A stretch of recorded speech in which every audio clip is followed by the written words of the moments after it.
This is Lee the Appraiser for another episode of Amazing Appraising here in our world famous APR57 gallery on 57th and Broadway. Today we have a gentleman with a numerous assortment of various collectibles of which we buy and appraise on a daily basis. We're here live. Your name is? Flaubert. Flaubert. How are you, Flaubert? And how did you hear about us? I was actually here last year. And how did you hear about us last year? Do you remember? Last year, I kind of Googled you last year looking for... Google? Yeah. Okay, cool. So I guess we're known as one of the big appraisers here in the country. So what do we have here? We have what looks like some sports memorabilia, some coins, and some jewelry. And it looks like we have some, autographed photographs, okay? So let's first start with the sports memorabilia. So tell me what we have here. Pretty much, I went to an autograph signing. I met Tommy Agee and Rusty Staub, and I bought a baseball Mets hat, and they signed it. And who were Tommy Agee and Rusty Staub for our listeners who might not know? These were former Met players. They were outfielders. And played for the Mets in the 60s. Okay, so, well, let's see. So Tommy Agee, do you know what position he played? I believe Agee played center field. Center field, right. He made that incredible catch in the World Series, I think, right in center field against the Baltimore Orioles. He made a catch. He was clinching it against the wall, where the 1969 Miracle Mets beat the Baltimore Orioles. I think they won 4-1. They were unbelievable underdogs. And what we have here, this is a Met hat. So the first thing we want to do is figure out, is this a special Met hat without the autograph? So you bought this, I guess, just at the stadium or something? Correct. Yeah. Right, okay.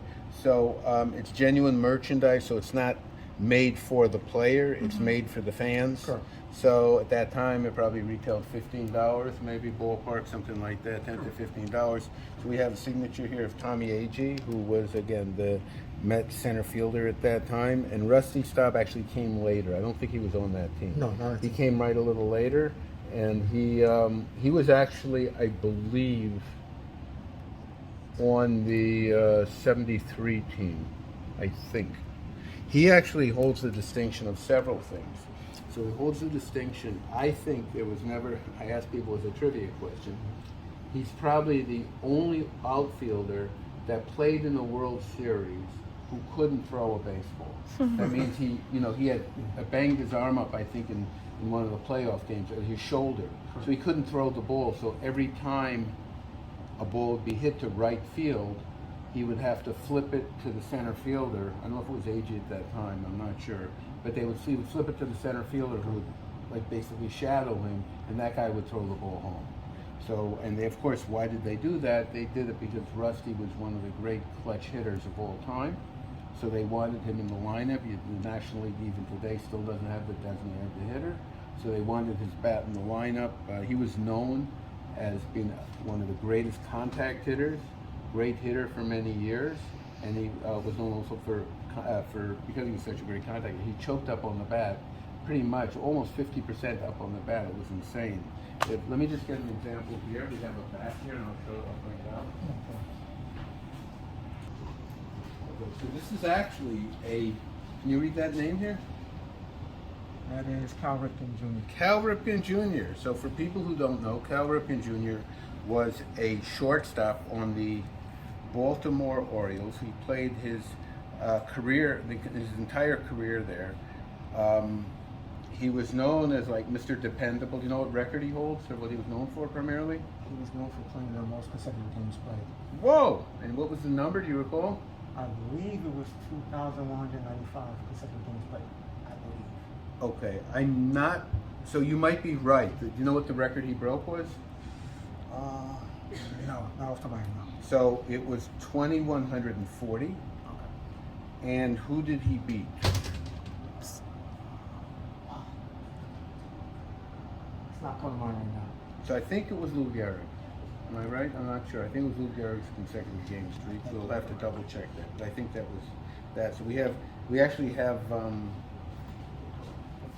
here. Want to bring the camera over here?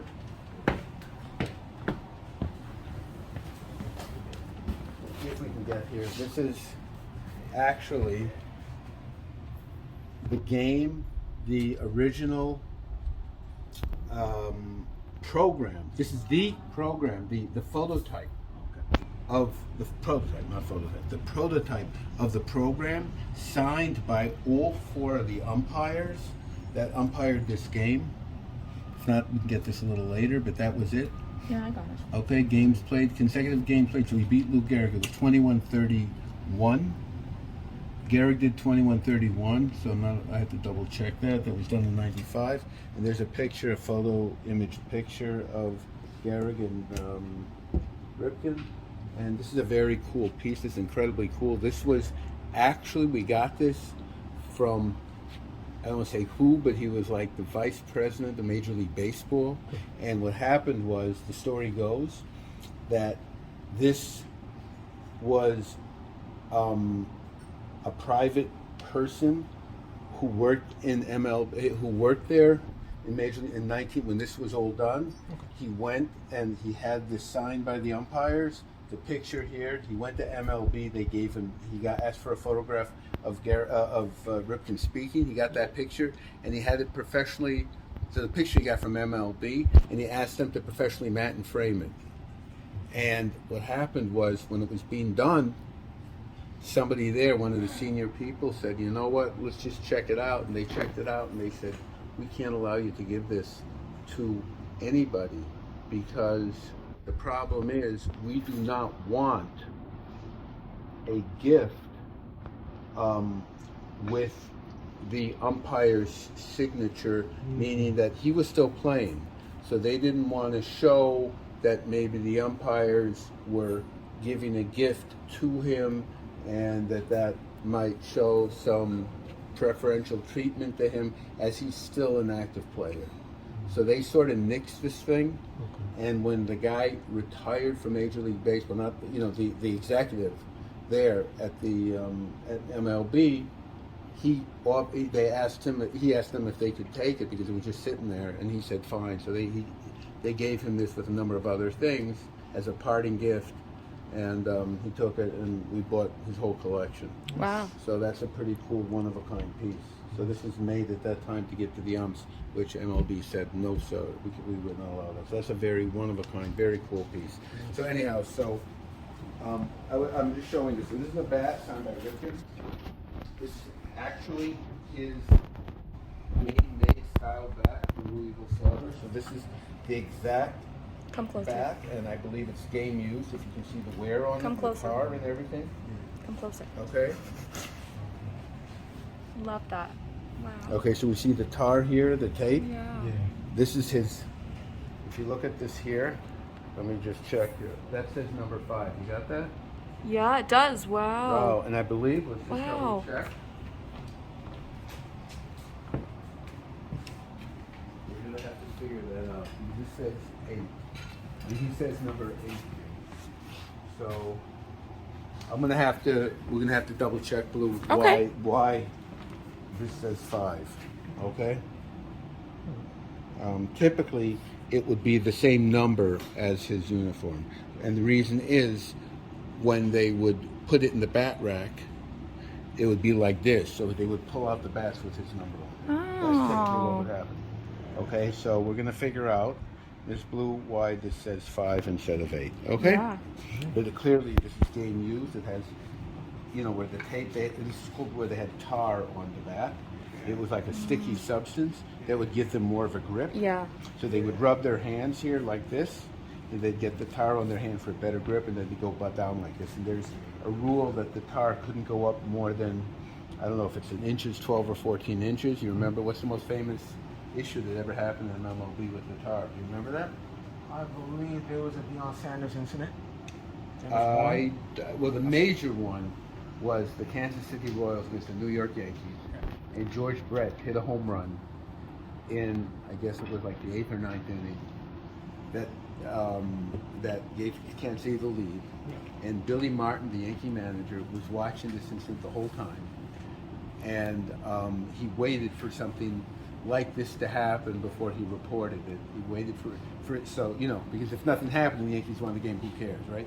So he waited for this to happen, and I think he brought it to the umpire's attention like right before, like whatever, and so they were aware of it.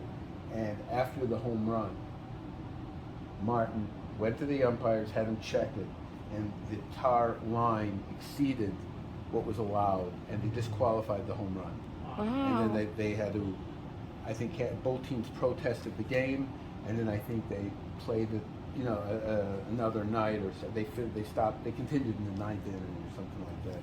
And I think the Royals won the game anyhow. But so this is very cool. So this is his game-used badge, and signed by him as well. So this is very cool. So what's the point of this? The point is we were talking about Rusty Staub. So Rusty used to, a lot of the power hitters would go like this. Now there's a thing called choking up, where there's a thing called choking, which is not being able to perform under pressure, which people did not like to be associated with that. The choking up was actually going up like this being the neck, so you're going up to as far as you can. So Rusty Staub, most of the players would maybe hold the bat something like this. The power hitters would go down. The idea here is that the bat is long, it's fairly heavy. They weigh anywhere from, I guess, 32 to 42 ounces typically. The stronger power hitters take the heavier bats, the 42 ounces. It gives you more power and more ability to hit the ball further if it's a heavier piece of wood, right? Makes sense? So you have then the people that want to make contact would typically, what they call choke up, typically maybe about an inch or two. This is about like the most the players would choke up to make contact. The idea being is that the higher you're up on the bat, the more control you have to hit, and the ability to hit the ball further if it's a heavier piece of wood, right? Makes sense? So you have then the people that want to make contact would typically, what they call choke up, typically maybe about an inch or two. This is about like the most the players would choke up to make contact. The idea being is that the higher you're up on the bat, the more control you have to hit, and the ability to weight that less when the ball comes in at whatever, 100 miles an hour, 95 miles an hour, you have more time to adapt your swing and to control the bat.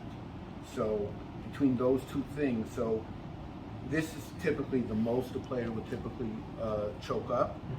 Rusty Staub was known as a great contact hitter, and he would typically choke up about this much.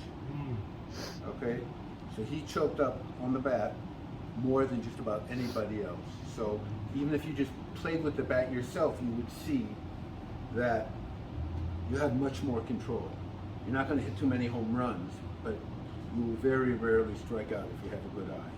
So that's what he was known for. And he actually did hit a fair amount of home runs, which was quite amazing. So they used to call him Le Grand L'Orange, which in French means the big orange, or the big orange head. He was known to be one of the few players that had a big frock of red hair, and that's what he was called. And he holds a very, very unusual record. And Miss Blue, do you know what it is? Oh. See how well you were paying attention. So in one of our quizzes a couple of weeks ago, we discussed this, there's only one player in Major League history, only one, that has had over 500 hits on 4 different teams. You know who that is? Rusty Staub? Rusty Staub. Oh my God, how did you know that? Crazy guess. So it's Rusty Staub, you know the teams. Ooh. I would say the Mets is one. The Mets is one. The Montreal Expos? Very good. You know how we got to the Expos? No. Okay, so they had expansion in baseball, probably, I'd have to look it up to be exact, but he started out, do you know the team he started out? No. So he was a perennial all-star on the Houston Astros. Okay? I think right fielder. And what happened is they had the MLB draft. And they had, when I say the draft, they had the expansion, which is very rare, but they had this in baseball. If I had to guess, I guess we can double check it, but it was, I'm gonna guess, so So he was on the Mets in '73, so it had to be before those two teams. So it was probably, I'm going to say in the late '60s, probably '67, '68. Okay, it's when they had the expansion. So the way the expansion works is typically is that Major League Baseball says we're going to have one or two new teams join the league. Okay, they felt it was going to be a profitable thing. They sell the franchises. Certain areas don't have baseball teams, they'll support them, et cetera, et cetera. So they make a decision to do that, and it raises money. And let's just say they sell the franchises at that time, say, I don't know, say $50 million a franchise, basically. Okay, I mean now they're worth in the billions. They just sold the Mets a couple months ago for I think $2.4 billion. So let's just say it was $50 million at that time, okay? So this is one of the very few times they gave a franchise outside the United States. They gave it to Canada, Montreal, to be specific. So that was an experiment. They did that, of course, today. What Canadian team we have in baseball? The Toronto Blue Jays. Toronto Blue Jays, right. And they've been fairly successful, right? I think they won, 2 or 3 World Series, right? Yeah, Carter. Joe Carter hit that home run against, do you remember who? Against Wild Thing, Mitch Williams. Huh? Wild Thing, Mitch Williams. Mitch Williams, great. Philadelphia Phillies. And that was I think the only time in history you had a walk-off 7th game home run, right, to win the World Series, I believe. That was a very, very prominent thing. Joe Carter was he was like the power hitter for the Blue Jays. Oh, yeah. So going back to Rusty Staub, so they, based on the expansion rules, so in order, the Expos had to get a team, they had to get players. They wanted to be competitive. So how did they do that? Do you know? Didn't they, at the time, didn't they create a list where each Major League team had to keep at least 25 players on the roster? So they did something, I don't remember the exact rules, but they made it in such a way that I think they could protect just a couple players, Yeah. and the new team would have the ability to pick up their best player from the team other than those couple. Correct. So that meant that maybe, I don't know, let's say they could protect 5 players, for argument's sake. So Rusty Staub was number 6 on the list, and the Expos picked him. And he was, their perennial all-star for a number of years. Okay, I went to camp actually in Montreal as a little boy. So I do remember, you remember any of the other players that the Montreal Expos had as a starting team? At that time, no, not at that time. But I do remember, like in the 90s, you had Vladimir Guerrero, you had Pedro Martinez. Who am I forgetting? There were some other players. Do you remember any of their pitchers? Yeah, Pedro was one of the pitchers. You had the big cat, Andres Galarraga. I would say we. Are you from Montreal? No. Oh, okay. You're talking like we, like your ownership is. We. No. So you got some good guys there, right? So you had on the pitchers, and a guy by the name of Steve Rogers, who I think he came from the Baltimore Orioles, I believe, or Steve Stone as well. I think it may be both of them actually. And do you remember their hats? The Montreal Expos hats? Wasn't it like the blue and white? It's not like 3 or different colors. They had a red there too, red, white, and blue sort of thing. I think that may have been the color of their flag. So very colorful, unusual hat. Where typically they all have one color.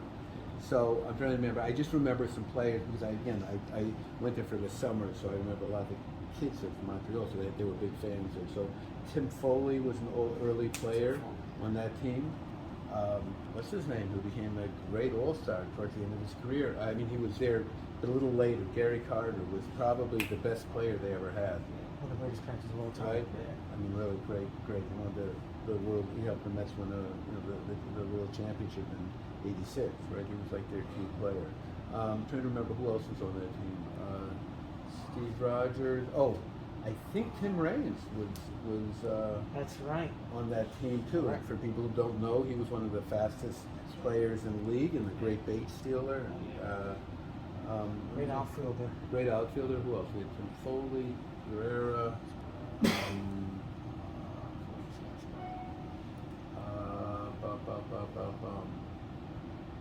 For a long time since I tried to read. I love trying to put these guys together, trying to figure out these players. It's like knowing hundreds of people. Hundreds, thousands. Thousands of people. So anyhow, so Rusty Staub was given up by the Houston, and he played on the Expos, and then from the Expos, I'm trying to remember if he came directly to the Mets or he came afterwards. He played also on the Detroit Tigers for a while. So I'm guessing, I think he probably played, I don't know if it was first or second, So they played on the Tigers and they played maybe on the Mets around that time. So he was really a great player. Everyone loved him. And he was a great, for his, the fact that he didn't have much speed and everything, he was a great fielder too. He was like the first one that invented the sliding catch.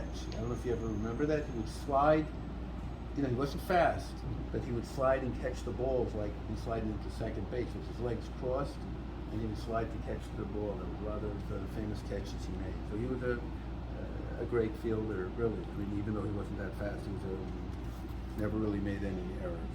So so we have, let's go back here. Yes. So we have Rusty Staub here, and Tommy Agee on what we call a standard baseball cap. And what do we got here? We got some footballs, right? And we'll go back to the baseballs in a minute. What do we have in footballs here? We have Wayne Corbett, who's played with the New York Jets with Keyshawn Johnson. Okay, so let's see what we got here. So this is a Franklin Dan Marino style. This is called a Facsimile Signature. So basically what this is Franklin was a football company that made sports supplies. So they made this football. They probably had Dan Marino as a spokesman and paid him something to endorse it, basically, which was a common thing. And it's signed by here in what we call, what we call this? This is called silver Sharpie pen. That's the name of the instrument that was used. It's not a magic marker. It's sort of a marker, but it's they call it silver Sharpie is the name actually. So you have Wayne Corbett here, and you have number 8. So, continue. Just wait for the door to close.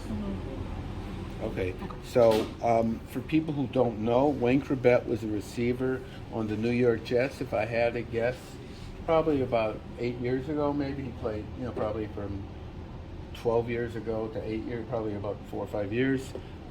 He was very similar in the mold of the New England Patriots star receiver Julian Edelman, meaning he wasn't that big. He was probably 5'10", maybe, I'm guessing. Built like a rock, probably 180 pounds. Not terribly fast, but he was to go in the middle, what they call, right? In the middle of the field. Slot machine, right? Which is the most dangerous place to get killed by the linebackers.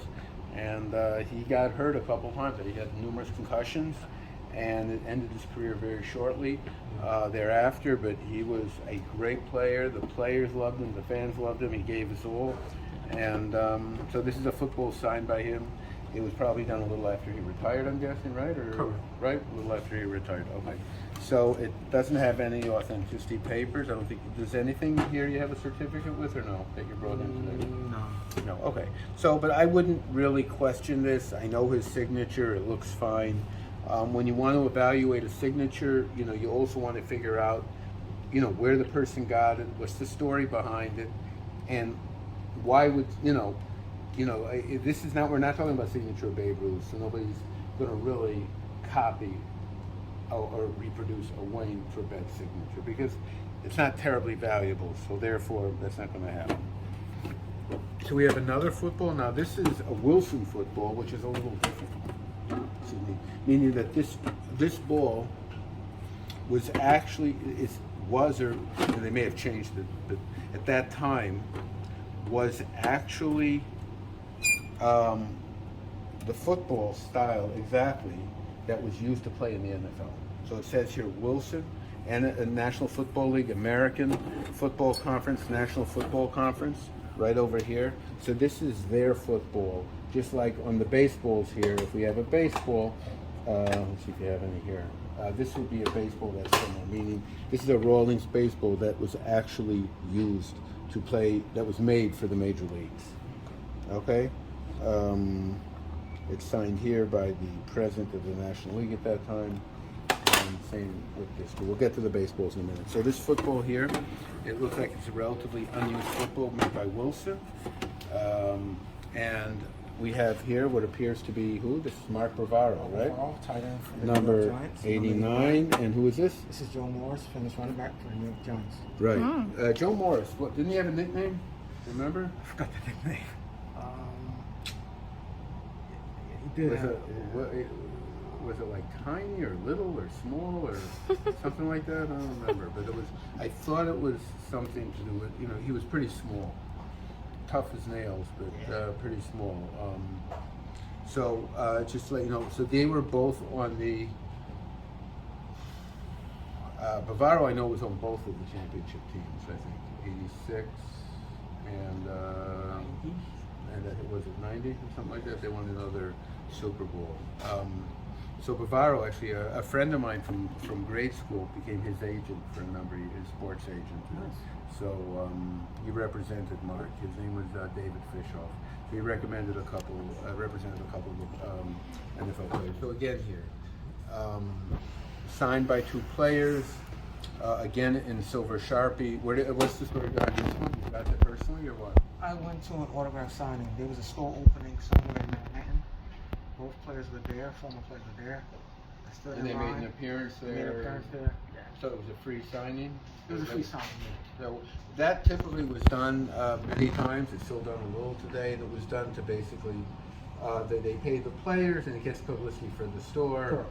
If it's whether it's Best Buy, PC Richards, whatever the store. What was the store? You remember? The store went out of business. I believe the store was Tops. I think it was like a refrigerator store, like Tops. Oh, okay. I never heard of Tops refrigerator store, but maybe.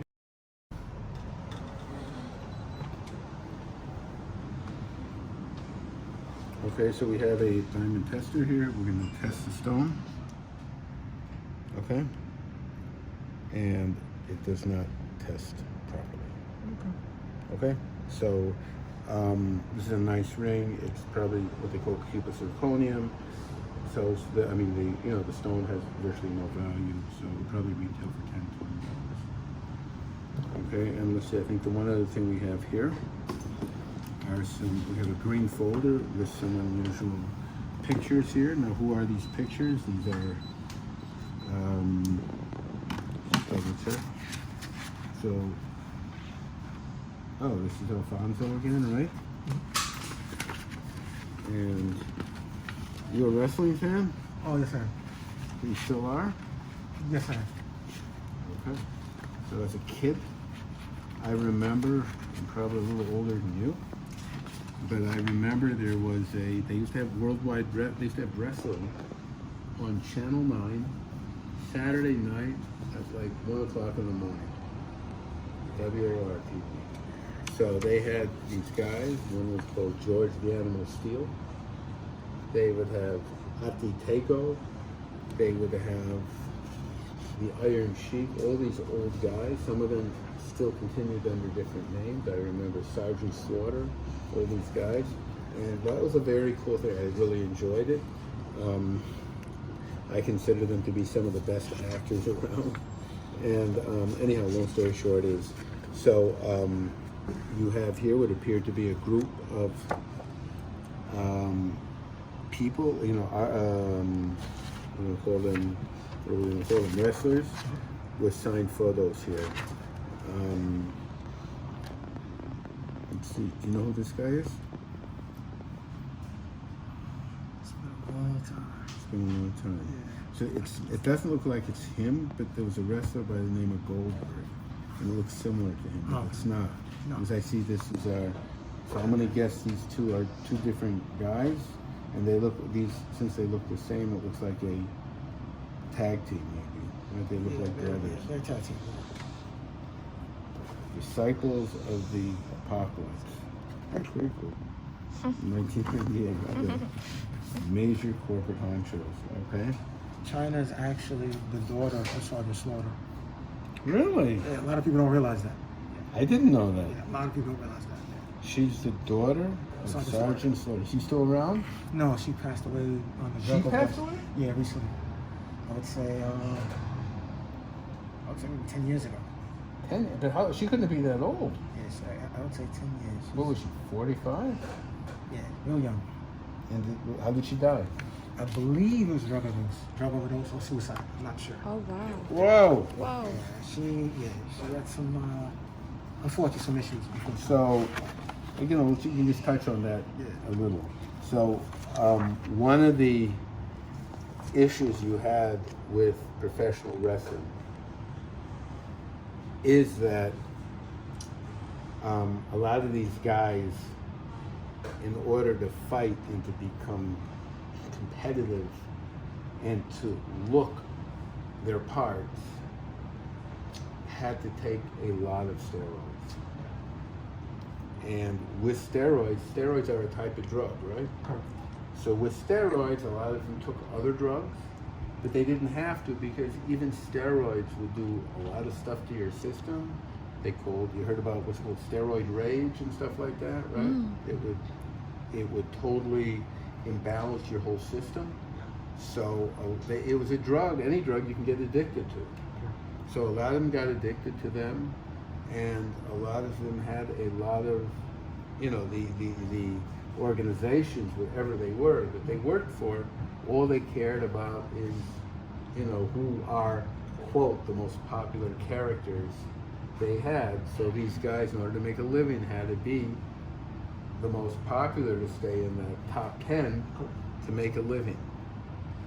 And so it's very unfortunate they didn't have anybody to advocate on their behalf. And the organizations, of course, took advantage of them as much as they could. I mean, it's on a different scale, but it's very similar to what's happening in the NFL the last 20 years. That the NFL, everybody knows how dangerous football is. And, you know, the NFL really, I mean, you know, it's a hard thing to, you know, what do you do here? You have a sport where it's very dangerous, and your employees, your players, are getting injured and getting permanent brain damage from playing this sport. But you know what? Everything is voluntary. Okay? So nobody has to play. Nobody has to see them play. Nobody is forcing them to play. You know, legally, morally, where do you draw the line here? Now, you know, the NFL has been sued for this, and I think they made a settlement somewhere about, you can buzz me in quickly, somewhere about $2 billion with the players. Paul, see what he needs, help him. Okay. All right.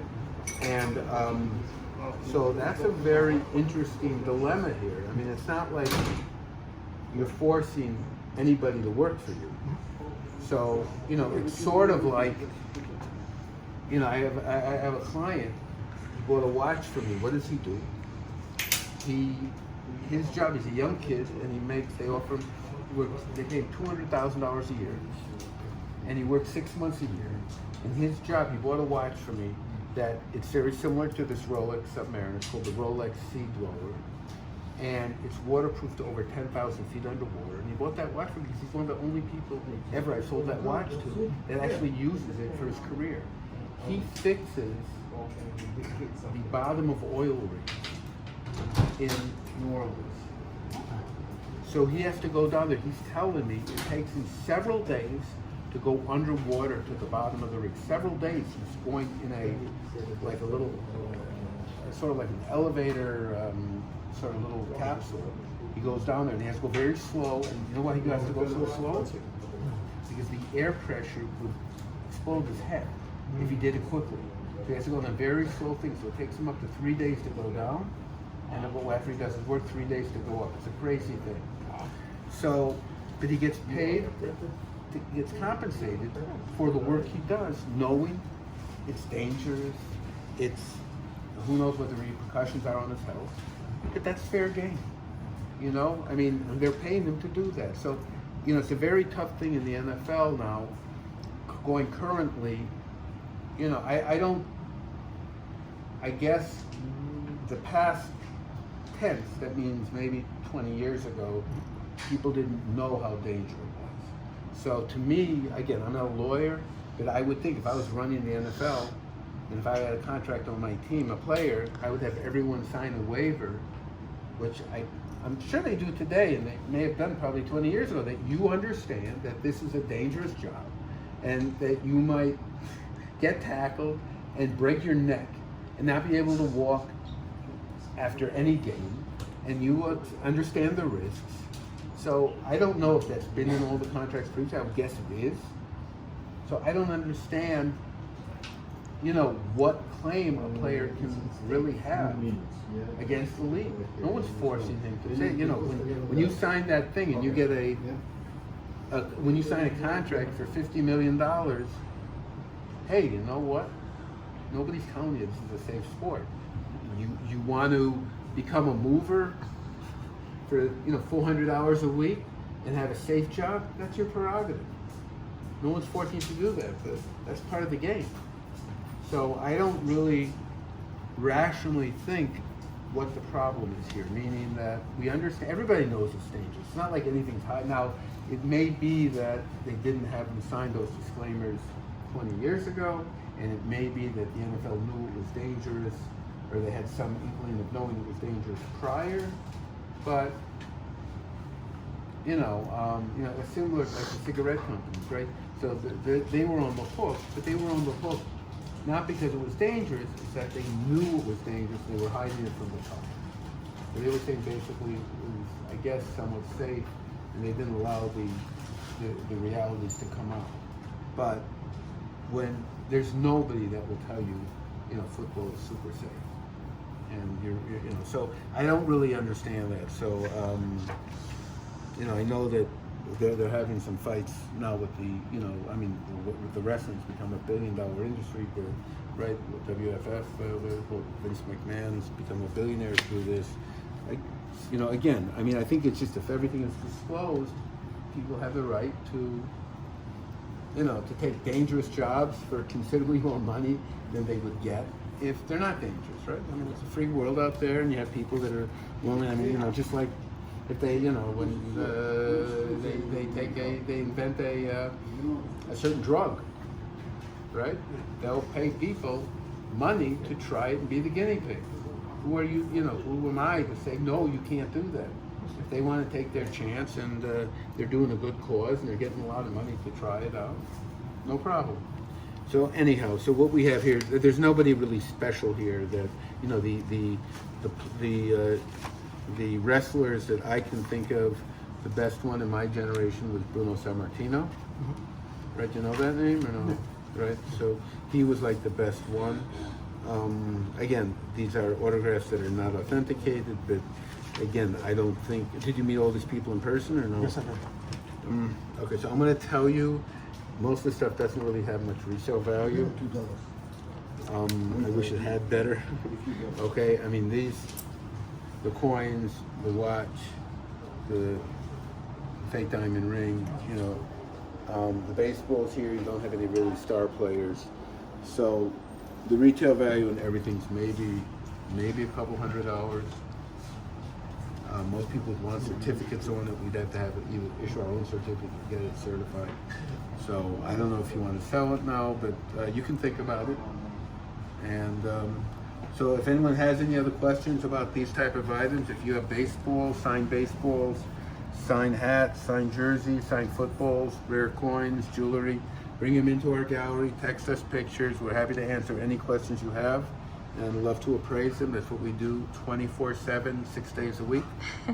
So till next time, we're signing off, and thank you very much for being our guest.